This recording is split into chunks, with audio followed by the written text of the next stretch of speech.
Is that it? Are we good? Are we live?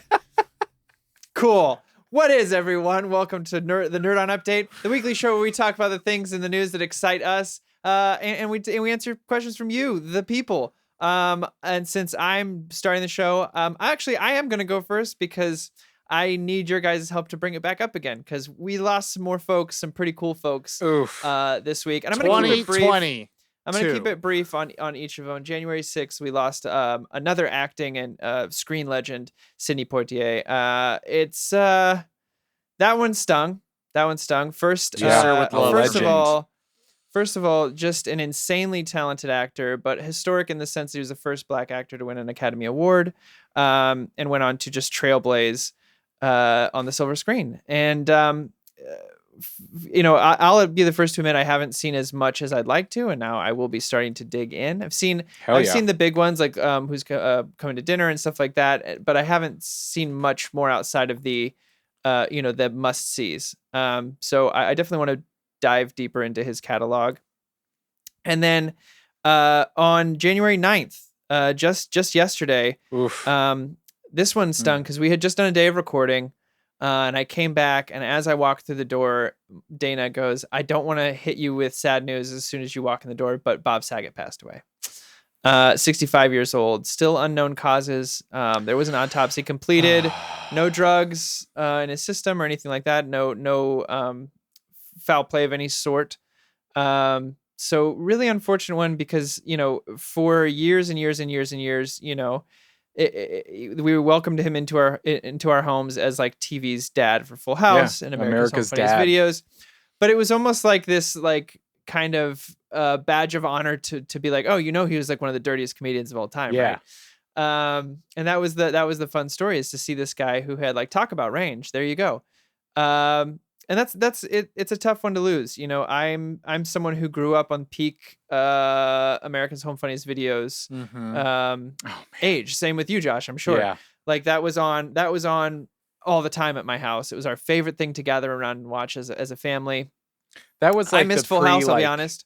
The internet days now, when they have compilations of like people doing silly stuff, or even TikTok. Like sometimes like people will post things. It's like those were the days that you could see the funny cat videos. If you've ever watched the show Ridiculousness, you can thank Bob Saget for that existing, and America's Home Funniest Videos for being as successful as it was.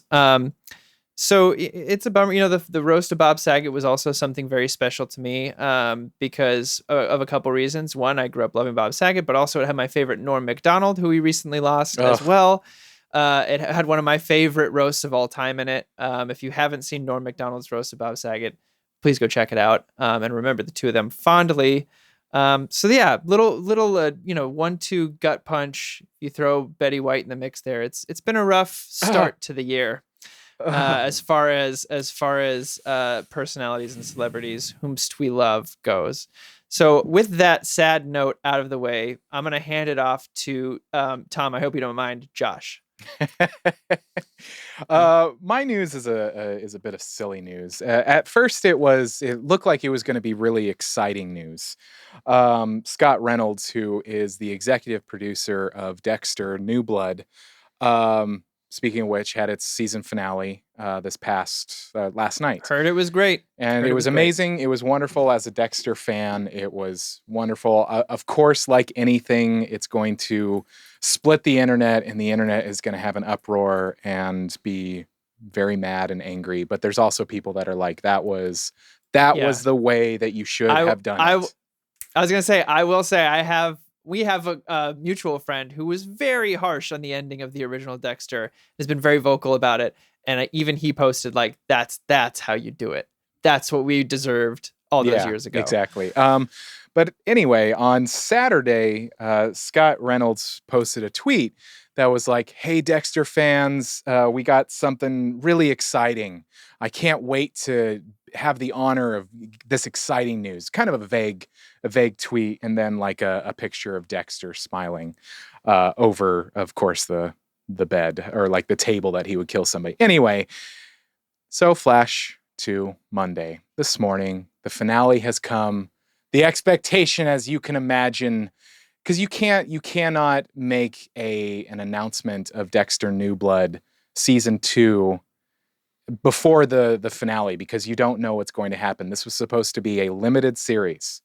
There's still talks that there's going to be more, but this morning he makes this announcement and he says, all right, my exciting news. Dexter New Blood is going to be on DVD, Blu-ray, and high-def Blu-ray set. It'll be available in stores. And reading the thread just made me laugh. People were like, I'm sorry. He's the ultimate troll, man. What? Well done. Well done. Somebody posted like a Deb gif that was like, first of all, fuck Surprise, you. motherfucker. Surprise, motherfucker. So it was just, it's fine.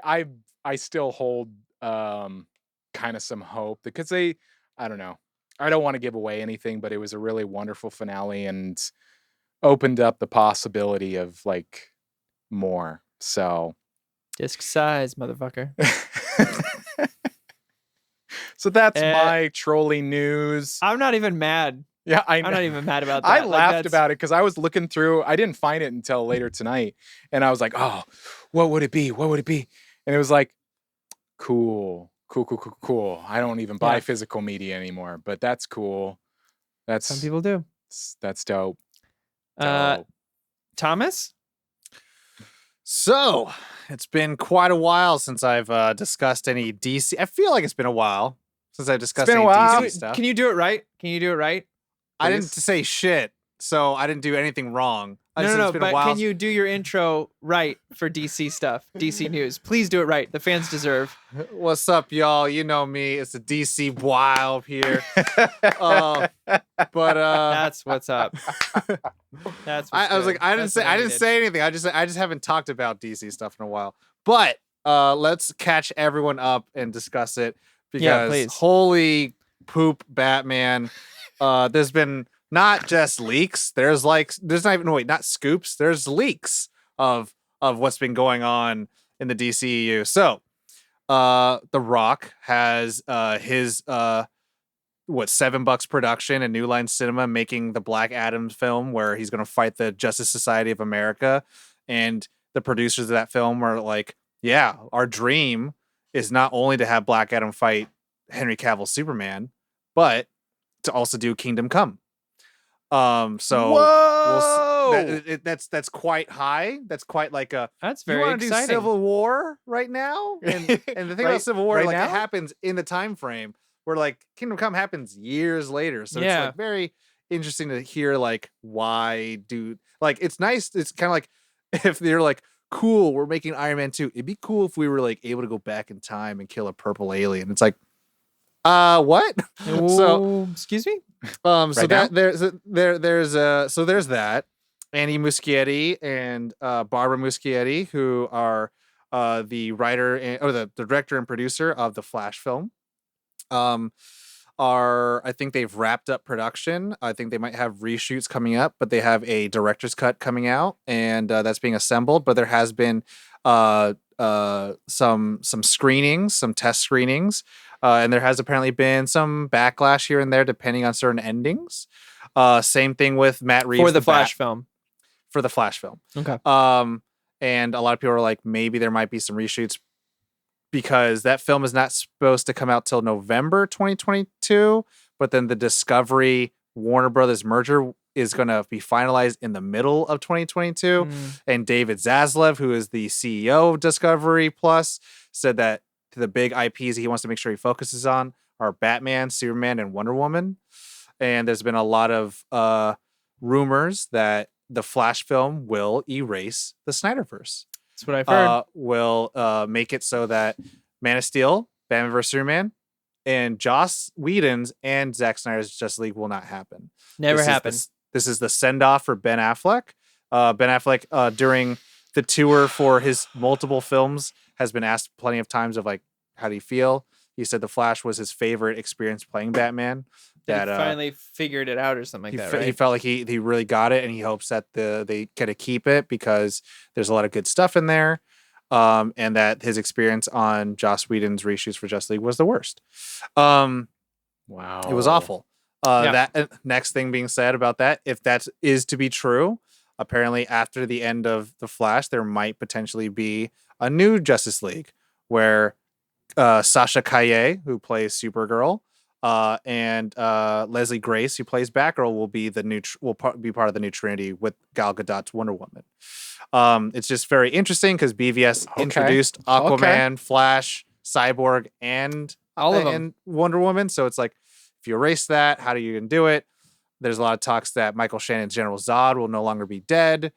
And then after that, the next film after The Flash would be Aquaman, and then also HBO Max's Batgirl, which J.K. Simmons is going to be reprising his role as Commissioner Gordon. But then also it has already been confirmed that Michael Keaton will be Batman in that film. And so apparently this is going to be a new universe created, new rules. As of today, there has been leaked artwork and set pictures of the Batgirl set in London, Glasgow, because again, Glasgow is where all Gotham is going to be. Everywhere that takes place in Gotham is all going to be Glasgow. Nice. And the artwork that's like on the streets, kind of like Morbius, how we saw Sam Raimi's Spider-Man. Right. There is. We saw all the different ones. There's Michael Keaton's Batman, and then there's a Robin with him. And we never got Marlon Wayans as Robin. Chris O'Donnell? No, just kidding. So I don't know. It's interesting because again, in that universe, Joker is dead. Yeah. So what does that mean? And Billy D. Williams is Two-Face. Mm-hmm. So we don't know what that means. It's one of the biggest travesties to me in DC history is that we never get to see that. Yeah, I'll be 100% honest. I'm not 100% sure how I feel about it all. I'm not really looking forward to all that stuff. I think if there's a way that because there are two Barry Allens in the Flash film. If there's one that's like the Barry Allen we tend to follow, we'll see what this new universe looks like. And then the second Barry Allen will be the one that's like, cool, I'm going back to the Snyderverse. That'd be kind of cool. Just again, if it's a multiverse, use a multiverse. Don't erase things. You're supposed to have things work together. And that's kind of the thing where if we want to, go tit for tat, DC said we're going to do multiverse, and they said they started doing that with the TV shows, and they had crossovers before Marvel. But the way that Marvel's using their multiverse is that they're working together, and it feels more cohesive and better. Where here it kind of feels like, well, we're scattershotting everything because we don't want to have a straight line. There were also rumors that apparently the DC president, Walter Hamada, doesn't really know what to do with DC. And doesn't really like the idea of a mainline continuity and just wants to make random movies and will greenlight all the movies that he wants to greenlight. This is also the same person who, 1, did not want the Snyder Cut, 2, did not want Joker, and then 3, pretty much got a lot of the reasons why the 2017 Justice League happened. So it's just an interesting time, and that's why a lot of people who want all of the things, but to just kind of still be included into it, not feeling like they're cast out, are waiting for the Discovery merger. We are going to see what's going to happen. Yeah. Yeah. So there's that. There's all the DC news as of right now. And I thought I had the most depressing news. Yeah. So it is what it is. But that's all the news I got. All right.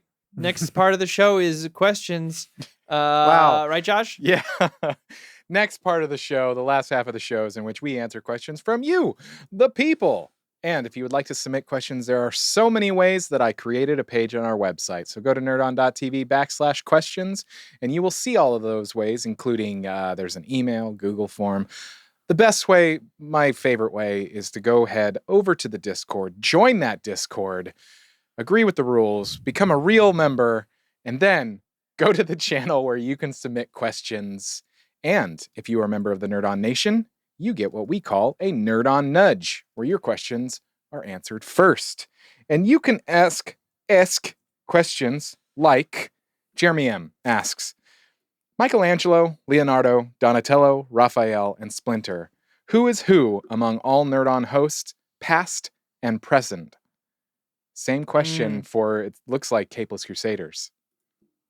They said same for CC. Okay. I feel like Josh, you got the blue hair already. Oh, hell yeah. It's got to be Leonardo for you. I'm Raph. Corey's Donatello. Yeah. I mean, that Corey wants to be Donatello, but sometimes 100%. I feel like he's a Michelangelo, but that's rude boy on the lot. I don't like to party one bit. He's not a party dude. He's a Donatello. Totally. Capeless Crusaders, I feel like Manderson would have to be my foil Donatello. Mm-hmm. I feel like Amy would be Michelangelo. Mm-hmm. Because she's got like a fun spirit. Steve's is the Raphael of that group. No, I think he would be Leonardo. And Barry would be Raph. I think he'd be Splinter. Oh yeah, we didn't do a Splinter, did we? No. So wait, that being said, does that make Caitlin our Michelangelo? Yeah. And then Ollie our Splinter? Because it says host past and present. Yes. Yeah. Well, I think yeah. And so wait, that being said, I don't think Ollie would be the Splinter either. I think then we might have a couple Raphs. But also that being said, I was a past host of Capeless Crusaders. That's true. You would be the Splinter over there. Okay. Yeah, you know what? Yeah, I am old news. Wow. So that's that. How's that? Does that sound good to everyone? Does that sound like about right? Yeah, I think so. Yeah. Next question? Yeah. Comes from Thomas Solario. What's your favorite curry? I don't curry.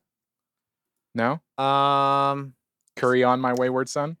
I don't know. There's a spice that I don't enjoy very often unless it's like covered with other spices, and it's coriander, I think. Coriander? It's cumin. Thank you. Okay. Cumin is the one that's very curry. I do not like cumin. And I don't like, it's the reason I don't like a lot of Mediterranean dishes either, is a lot of the chicken is caked with cumin. And it's like like how some people taste cilantro as soap. Like for me, cumin is like, it tastes detergent-y to me. And I don't know. Interesting. I like it in tacos. It's in taco seasoning, but it's also mixed with garlic, salt, paprika, garlic powder. You know what I mean? It's like hidden in there. You got to find the right ratio for you. Right. I feel like, and that's funny, you don't like coriander after your namesake. Cumin. I like cumin. Coriander. Yeah. Cumin. For me, Josh, do you have a curry? I actually don't know Steph. curry. Very well. My only reference point is like when I have Thai and I have yellow curry. I like that a lot. Yellow curry is pretty much the best. I like it a lot. There's a Thai place here in Glendale called Thai Rama, and their yellow curry's really good. Yeah, that's gonna be my answer. Yellow curry. It's like my mom makes it very well. It's one Dana likes Thai yellow curry. And like the thing, you can put potatoes in there, and you typically have like chicken in there, and it's just like you don't taste too much of that cumin. I'll tell you that because I don't think you use cumin in Thai curry. But she does a Thai with coconut, I think. Yeah, it's a coconut base, so it's supposed to be very creamy. And that's the thing about Thai food. Like it is close to like Indian food or I guess Middle Eastern food, where like there are a lot of spices involved. But like Thai food's always going to have like almost 3 flavors to every dish, where it's like sweet, salty, and sour, or it's going to be like sweet, spicy, and then like umami. Yeah. So like that's what I would get out of a yellow. I'm gonna change my answer because Tim Curry, right? Yeah, Tim Curry. No, that's B-Rad. my answer. Shout out to B-Rad just now because I didn't even realize that these dishes were curry. But sagwala, I'm sorry if I'm mispronouncing that. In Indian food, it's like a spinach curry. Mm-hmm. Oh, I love it. Sagwala with lamb. I'm probably totally mispronouncing that, but it's so good. And also, a good butter chicken, but also Ethan in the chat too, talking about karage. It's like, I love Japanese curry too. That's typically the one I make at home is a Japanese style curry. I have like the little cubes, so it's very like instant, but that's the only one that I know how to make by myself. But yeah, I'll try to get that recipe one day from my mom of how to make a good yellow curry. But like it's a Thai food's also very about freshness. So yeah, that's all why I like it. Next question comes from T-Dog8282. Hey, also shout out, welcome to the Nerd On Nation. Saw that you joined this past week, so welcome. If you had to make a Pokemon team with 3 Pokemon, which 3 starters from any generation would you choose to be on your team? Starters. Okay, starters. Oof. So starters. You make a Pokemon team with 3 Pokemon. Which 3 start? Oh, easy. Go on. Charmander, Froakie, and Rowlet. So it's a fire lizard that becomes a Charizard. The bird, the bird grass that evolves into a grass and ghost from Sun and Moon. Owl that shoots arrows, and then the water dark type that's a ninja. Yeah, mine are the same, except I would switch Rowlet for not Turtwig. What's the evolved form of Turtwig? Torterra. Torterra. Yeah. Okay. I need a big tanky boy in there somewhere. Because those other 2 are a little glass cannony. Josh, don't worry. You can take your time. We know that you're not all in the Pokemon life. I'm not of the Pokemon. I'm going to go basic of the ones that I actually know. Charmander, Pikachu, and I think Bulbasaur. Yeah. Pikachu does count. That's in the yellow version. You get Pikachu. It is. So. It's a starter, baby. It's a starter. Hey! So those are our teams, y'all. No love for Blastoise. Here's the thing. I do love Blastoise. He's just slow. He's very, very slow. Torterra's got a little bit on him as far as turtles go for me. I also just loved the idea of... As far as turtles go. In the game. The idea of a giant tortoise with like an island on his back is just too dope to pass up. Did you get Brilliant Diamond or Shining Pearl? No. Okay. Not yet. Okay. Got having a baby, got to make my purchases more wisely. Yeah, for sure. Also, thank you to shout out to Ethan for bringing up my Nuzlocke that I'm doing on Thursdays with my Torterra is going to be, or if it gets to Torterra, it's going to be his name is Leonardo. Nice. Well done. Well done. Next question. Yeah, that is actually coming from Tom. I pass it on to you to current chat, past chat, future chat. That's the ghosts of chat. Chat roulette. Days of future chat. Days of future chat. So the first question we got is actually from today, and this is from Bad Reprint, aka Brad. Bradley Pete. The question is, what comic shops do you guys go to? I don't know of any, but I want to support local ones as I begin my journey. Hell yeah. And I think all 3 of us can mention one in LA. Yeah. Yeah. Go ahead. Mine is... And it's really out of, it's very close. And it's a good shop. I like them over there. Legacy here in Glendale is my shop. I have a pull box over there. They know me. And, my favorite experience so far is American Vampire is one of my favorite comics. And a few months ago, one of the guys over there was like, hey, I saw this and I thought of you. And it was an American Vampire #1.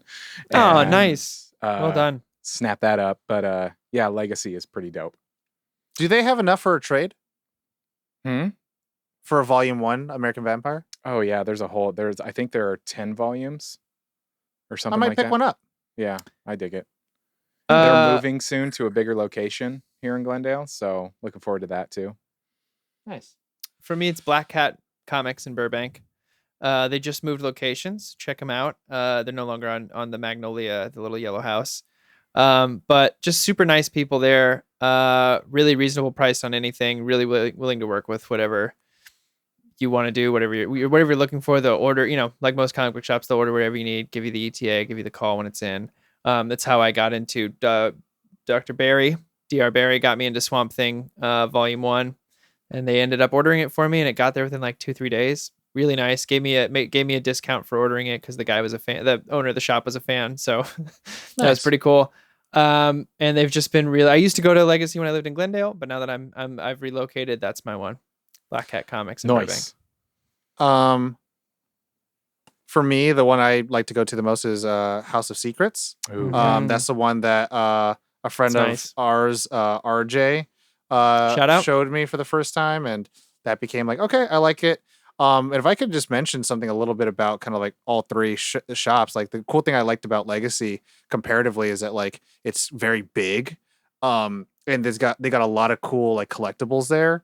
But also like Legacy is big.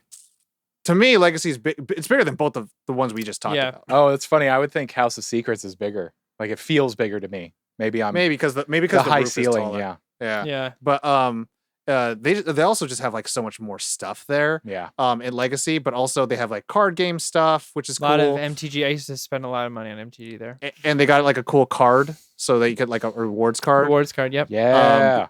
The cool thing I really liked about Black Hat Comics is they have a lot of OG stuff. Yeah. A lot of OG action figures and a lot of OG comic books. Like they're you can still find selling Nintendo 64 games there. I just want to throw that out. That's really cool. That's so if you like awesome. that retro stuff. I bought Madden 99 there like a couple months back, and I'm pretty stoked about it. R.I.P. Awesome. John Madden also. Like, that is another one. Oh, Jesus. Fuck. Yeah. Wait. What? Yeah. John Madden died in December, like before Christmas. All right. You know the drill, everybody.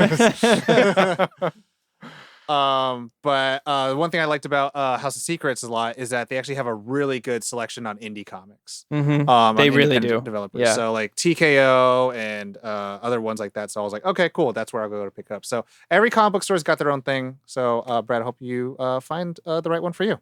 Anyone listening from the Northern California area, though, Tom, yours is Empire. Empire's right? Comics. Empire Comics and A1 Comics. And A1 Comics, and then anyone in the Bay Area, check out Blue Moon Comics in San Rafael. They're my OG place that I grew up as a little kid, getting magic cards in comic book shops. And go say hi to Sam. He's a really, really sweet guy. A while ago, I met up with a friend that I met actually through the internet who has their own show. His name is Philip, and he's got a show. It's called Superhero Stress, and we actually had like a mandate at A1 Comics. So I was just going there. That's where I used to go every Wednesday to get new comics. Tom had a bromance. Cute. Yeah, that was a while ago. Next question. Yeah. Next question.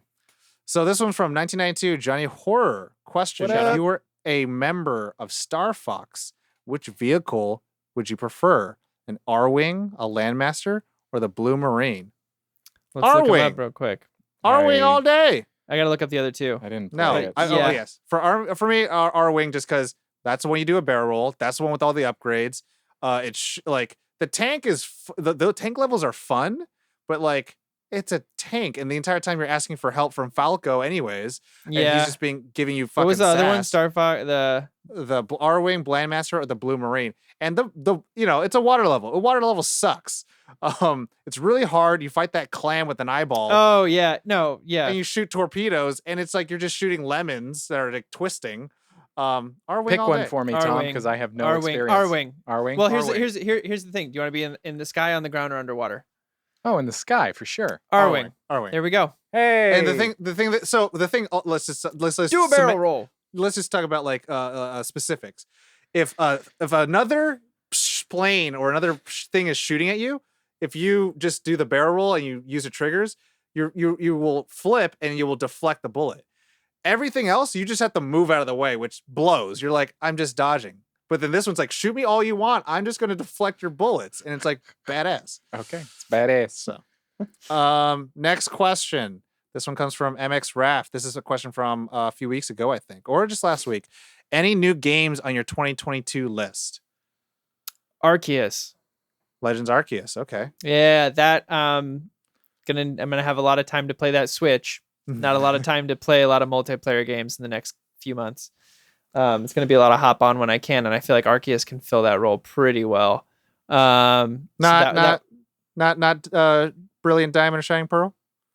Like if that came out already in 2021.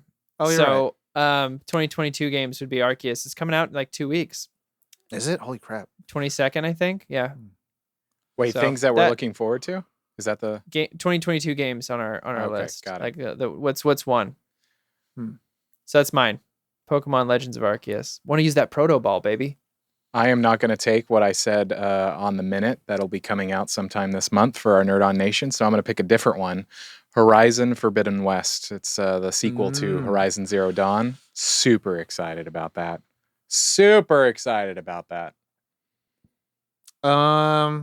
I hope it comes out this year. Let me just double check. I mean, I got two of them I could just pick. But February 4th is the what one. he's saying. I have to. But that's 2. Oh yeah, right. February 4th, Josh, is the one where you and I are looking forward to. That's not that far away. No. I'm so excited. Yeah. I would say mine is Suicide Squad Kill the Justice League. It's a Rocksteady game, so it's the follow-up to Arkham Knight, but also like the fact that like they made the Justice League villains like is really intriguing to me. It's like, yeah, they would be monsters amongst people, and so you send the Suicide Squad. So I think that'd be pretty fun. And I think the gameplay looks pretty interesting. They're trying to make it very like third person cover based shoot 'em up, like kind of like a little Overwatchy in terms of like different styles of play. So I'm excited to see what that looks like. I've been totally like it used to be that I'd have like a whole bunch of games that I'm playing at the same time. And like over the past year, it's basically I've played 3 video games. I've just played a lot of them. Yeah. A lot of them. Was it Final you didn't say Fantasy, Arkham Knights. Fallout, or Back for Blood, right? It's Fallout 76, Witcher 3. Fallout 76 I have almost 800 hours in, which I was like, wow. And yeah, Back for Blood. But Witcher 3, that was new to me. I was like, oh, okay, I'm gonna jump in, see what's going on. And wow, Starfield looks dope too. You thought mine would be Gotham Knights? I did. I don't know why. I mean, I that's what I'm saying. I was like, I hope. I was going to say I have 2. It was like that one or that one. And I was like, I'll just pick Suicide Squad. I mean, I'm equally excited for both. The one thing like I just know Rocksteady is just going to offer like pretty well polished gameplay, and I just don't know how Gotham Knights is going to do because it's just not with the developer I think I'm familiar with. WB Games Montreal. Is it Montreal? Yeah. In Montreal, like sadly, they get kind of like the butt end of like, oh, well, you get the like second rate DC product, which is unfortunate. But like playing as the rest of it's true. Like they got Origins and and it feels bad. Like and it's like, oh, it's kind of like because back in the day when Call of Duty used to be like Infinity Ward and Treyarch in Treyarch, Infinity Ward, and then Activision. They would switch off, and you're like, Activision doesn't make as good of a game as Infinity Ward does. Yeah. That's why all the Modern Warfare games were way better in terms of gameplay and story, and Black Ops was like, let's play zombies. Yeah. So I just have to shout out Gamer Fuji because she goes, I'm hoping to finally cross 2,000 hours in Skyrim this year. After me mentioning 800 hours on Fallout 76, it's like, child. You child. She's a boss. Hours. Julie's always a boss. She is a boss. Let's do a couple more. A couple more? Okay. Next question is going to be from Thomas Solario. Hey. What would your crest be if you could design an emblem that represented you? Oh. It would be an eyeball with a big dark circle under it. Bloodshot. So a Sharingan. Yeah. A pillow and a bed with a big X through it. And then a jar of peanut butter. All in one symbol. Yeah, well, usually have like 2 or 3 things, you know. So you're doing like a shield. Like a family crest. Yeah, that's what it is. Is it? Yeah, it would be your crest. Okay, that's your crest. Okay. Wow. So Josh, I'm sorry, that broke me. I'm just like I'm imagining that on armor, like somebody like striking into battle like with this crest on them and on their shield and like the banners going through the battlefield. They're like, what's just that? The eye, no sleep in a jar. It's the House of Corthaniel. It's the House of Powers. I feel like those are like the peanut butter berserkers. They never sleep, but they eat peanut butter. They don't have pillows. They give it to the children. I'm about to go make a PB&J like after this episode. That sounds delicious. I love PB&J. Boy, I don't know. You go, Tom. I'm thinking. Okay, so one I would probably do is probably a scale. Obviously, I'm a Libra. And I always try to find balance, even if it breaks me. I'm a Libra. Did I say obviously? Yeah. Oh, my bad. But it's like, obviously, I want to try to find balance. And that's just something about me that I'm always like, oh, balance, and all that shit. There'd probably be a skull and crossbones, and I mean it from the fraternal sense. So in different societies, skull and crossbones kind of just mean like secrets and bonds. So your bond is, your word is your bond, and trying not to like ever tell secrets to those who are unworthy of those secrets. Right. So, your secrets are safe with me. Next thing would probably be either probably a sword. There's some kind of sense of like ambition and valor and strive for like being honorable and dutiful. And then I'm thinking of the same thing, like a crest, but in a 4 block. And then the final symbol would probably be maybe a, I don't know. There's part of me that actually wants to say like a Japanese calligraphy circle, which typically means like finding wholeness in yourself, trying to find acceptance. My fourth one is just the legendary skull from Halo. That's good. Oh yeah, you know what? Okay, that's fine. That's fine. Josh is like Paddington. It's Paddington, the dude. Yeah. The dude Yep. Makes sense. Cloud from Final Fantasy. And then Deku. Yeah. Well, I was gonna say Superman. Yeah, Superman. It's just the Superman crest. That's you know what? The shield is in the shape of the Superman, but it's like Deku, the dude, Paddington. Yeah. But I mean, really, probably. I like you guys are going really, and I'm still like sticking with mine. Probably much like my logo. Probably waveform, microphone, comedy, tragedy, masks. And I want to say like a background of like stars or something like that. And I almost went like Captain Planet, like a heart, because I think I've got a lot of with heart. Our powers combined. Yeah. Nice. Next question. I think last question actually. Yeah. Okay. Last question. This one comes from Ethan Who. Question: based on a conversation we had in Discord, who are your favorite ridiculous, obscure comic book characters? I.e., Condiment King, Bookworm, Calendar Man, Dog Welder. It's a good question. It is. It's a very good question. Oh, I know. Go on. I don't know if he's really obscure, but it's either Batmite or Mixoplitic. And these are fifth dimensional or sixth or seventh. They're not third or fourth dimensional beings. And they are literally like, I don't know what came first, Deadpool or them, but they are like I am the surrogate for the writer and the audience. And I'm telling all these comic book characters that they're just characters and I'm going to bring them to other dimensions. They're all powerful things, but also like the only way to get rid of them is to make sure they say their name. Like there's a little bit of that kookiness about them. So like Beetlejuice style, kind of, yeah. And so yeah, Mr. Mixoplitic or Batmite, and they're Mixoplitic is for Superman, and then Batmite's for Batman. It's really cool in Batman Brave and the Bold, where Batman was voiced by Dietrich Bader, who voices him as well in Harley Quinn show. The show ends with Batmite being like trying to not have the show get canceled or trying to cancel the show because he wasn't featured in enough or something like that. And then, like they end up like breaking the fourth walls and being like, oh, the writers don't like this, the director's quitting. And at the end of the episode was like this kind of like rap party.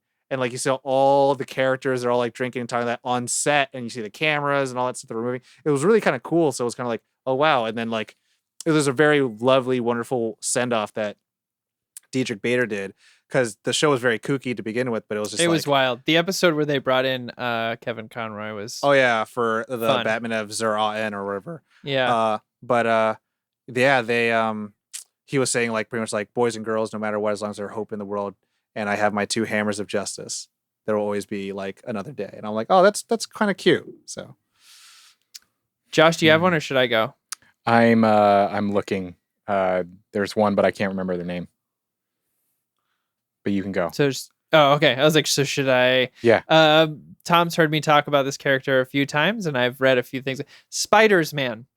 Spiders Man is one of my favorite obscure comic book characters, and Spiders Man is a colony of spiders that have all of the memories and thoughts of Peter Parker, and they become their own Spider-Man. In costume and everything, but they're just a colony. So what happened in their universe is that Peter Parker went to Horizon Labs, I think it's called, where they were blasting a colony of spiders with radioactive waves in the name of genetic alteration. And Peter trips and falls in. and it seems that he is devoured by thousands and thousands of spiders, but they all gain his consciousness and create a hive mind that calls itself Peter Parker. And Spiders Man. If you Google image search Spiders Man, it's fascinating to me, and I think it's such an interesting character. Like fun, interesting, but it's fantastic to me. And there's been a couple crossover events with all, the multiverse Spider-Man, and they're like, so you're Spiders Man, and he's like, yep. And he has some image. I think his version of New York is called Cruel York, and he goes on a crime fighting spree, and anyway, has some self-image issues where he thinks he's like, I'm a monster. If I'm ever cured, I just become spiders. So yeah, check out Spiders Man.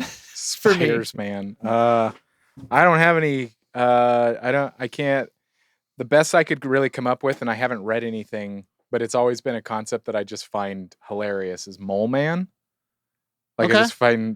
I still haven't read anything that they're in, but I'm like, just the idea of Mole Man. Who's the guy?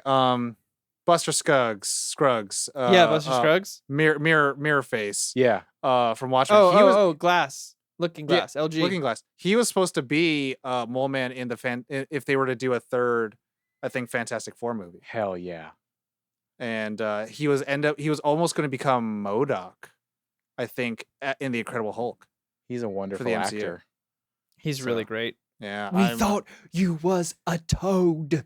The recent, I think it's The Old Man. I forget.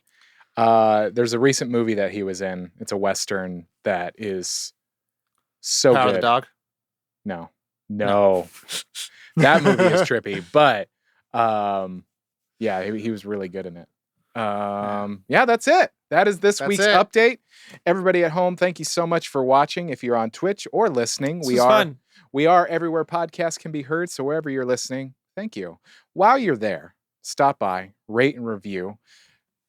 Click the little share button and share us to all social media, to all your friends and family. If you have enemies, share it with them.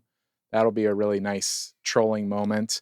All of the stuff. No description. Just share it. Yeah, just share it. Pick your favorite episode and share it with somebody. Julie, shout out to Julie. She just posted a picture of Spiders Man in our public Discord. So go check it out, y'all. Do check out that Nerd On Nation. It is, I've said it a lot lately, but it is something that has allowed us to keep doing what we are doing. The Nerd On Nation is a dope community. And for as little as $4 a month, you can support us in doing this thing. We're getting pretty close to a goal. And once we reach that goal, the Nerd On Nation will get to select a topic for one of our episodes. We need your help. So check out nerdon.tv/Patreon and do check out that Discord. It is a great place to continue the conversation of any of our episodes. Nerdon.tv/Discord. Fun place, cool peeps. But yeah, that's it. Check out our website, nerdon.tv. That is the last thing I will say. You know the drill. As always, nerd on. Nerd on.